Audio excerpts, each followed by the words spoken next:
goal is to make some personal, fundamental shifts that help me get into rapport better and respond creatively to every person I serve or work with. Would you be willing to do that work?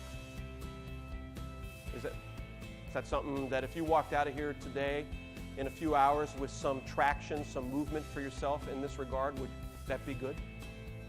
Yeah, I see the heads nodding yes. Now, you know, we go to these workshops, and of course the speaker asks that thing, and we've all been trained to nod our head yes. I mean, really? Really? Or are you just talking trash? Are you ready for change? When you want to make a difference in the quality of innovation, teamwork, and leadership in your organization, then you're ready to meet Bob Eckert. Bob is one of those rare individuals who doesn't just speak to your audience, he makes a difference in their work and lives.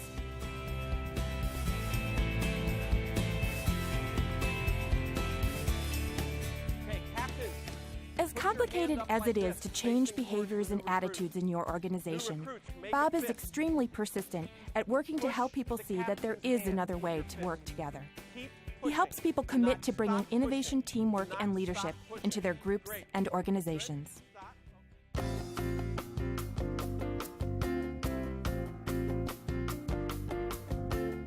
Bob is a speaker who is constantly trying to find effective ways to deliver the message that your group needs to hear.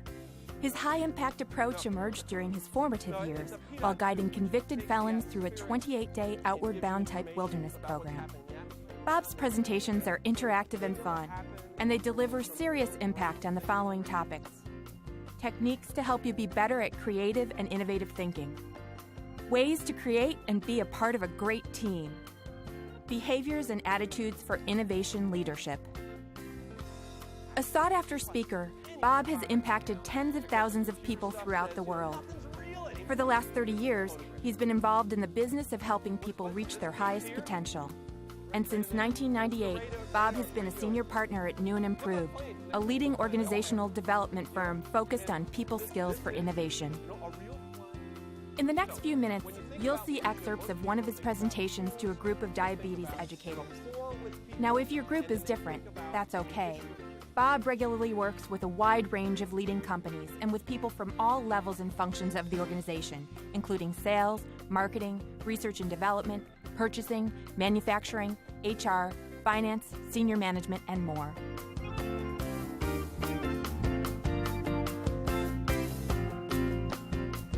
The part of our brain I want to focus on a little bit more extensively is the brain stem, the more primitive area of our brain, which is really about surviving and reacting. So I want to think about it in that particular way. So you want to see how you behave when you're in your primitive brain. Watch their behavior. We like the gator. We've chosen the gator as our primitive brain metaphor. So the gator brain. When we're in Florida, we have to be careful about that. But you know, the people from University of Florida, well, what's wrong with the gator brain? But as they say, from their gator brain. So our gator brain, Bob's gator brain, your gator brain, this is its purpose in life. Its purpose in life is to find food, protect its territory, and reproduce. I give this presentation to a predominantly male audience, and I get a dumb look from the guys that says, what else is there? And now you are all thinking, you know, that does sound a lot like a lot of the guys I know. You know, there is more. But when we're coming out of this primitive part of ourselves, a lot goes on here that gets in the way of our getting in rapport with people and our ability to be creative, which adds up to an ineffectiveness in our leadership. And you and I have got to try to do our very best to start to override some of this. Now here's the thing. Are we where we need to be in the craft of diabetes education? Are we where we need to be? We just need to do more of the same thing, and that'll be fine, right? The only problem is numbers and money. We get more people doing the exact same thing. Everything will be cool. No, I see you saying no, right? So there needs to be some change, correct? Now, have you ever noticed how those other people always seem to be resistant to change? Those other people?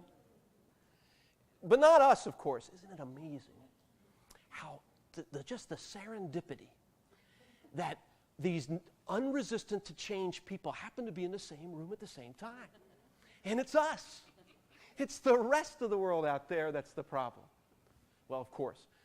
And there are plenty of people that we could each find in our lives that will gladly make the list of all the times we've been resistant to change that would have been good change to do. Oh, no, I'm only resistant to the bad change. Yeah, okay. That's what we all say.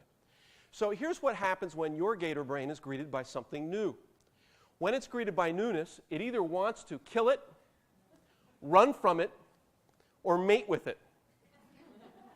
So, kill it. That's a dumb idea. Run from it. I'm busy doing other things. Mate with it. We've tried that idea once before and it didn't work. And how many times have you been trying to solve problems and you hear those responses, either in yourself or in the people you're with? That's our habit. That's our primitive habit when greeted by something new. What I'd like us to do is to kind of warm our brain up a little bit and try to get past some of the things that will get in our way and energize our own innovative brain, if you will. Cross your arms for me, if you would. And I want you to notice which arm is on top and which arm is on the bottom. Now take your arms out and recross them the other way. So the opposite arm is on the top and the opposite arm is on the bottom. Some of us are like, right? It's hard to do. It's not quite as comfortable, is it? It's comfortable doing it the way we've been doing it. Now, one's not better than or worse than the other. I don't care what your grandma said. It's not handedness. It's just a habit. That's all it is, a habit. There's another one. Try this real quick. Just clasp your hands. Notice which thumb's on the top, which thumb's on the bottom. Reclasp your entire hand so that all of the fingers change, including your thumb, so they're opposite. It feels weird, doesn't it?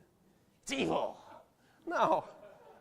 It's normal. It's just different. It's different than the way we do it normally. I'm going to suggest to you that we have habits when we try to be creative too.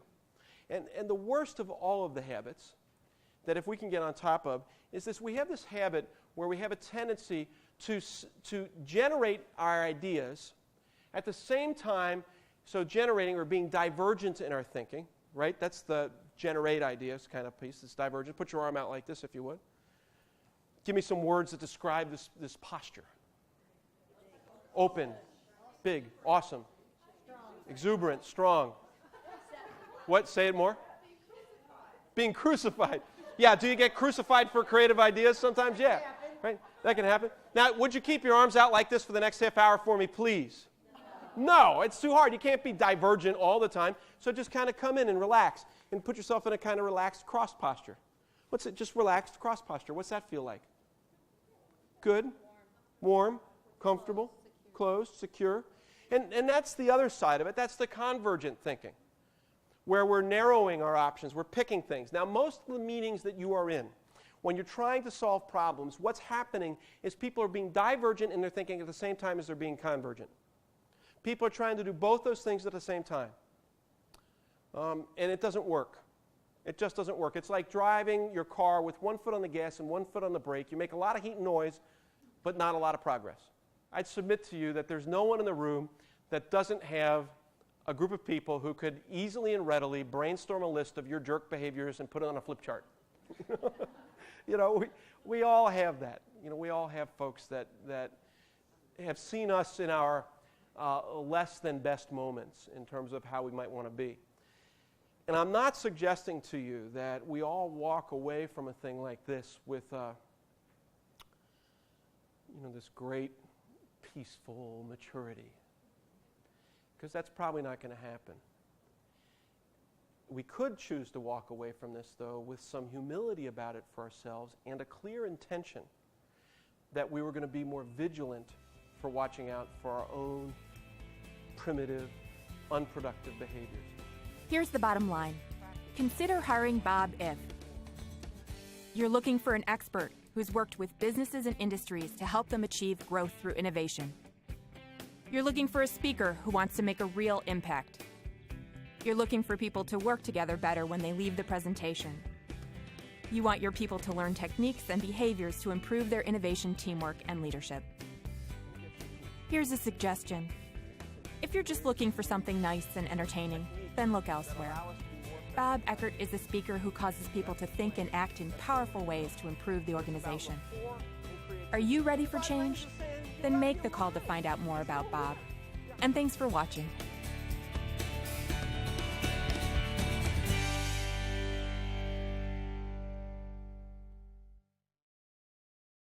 I want you to see something.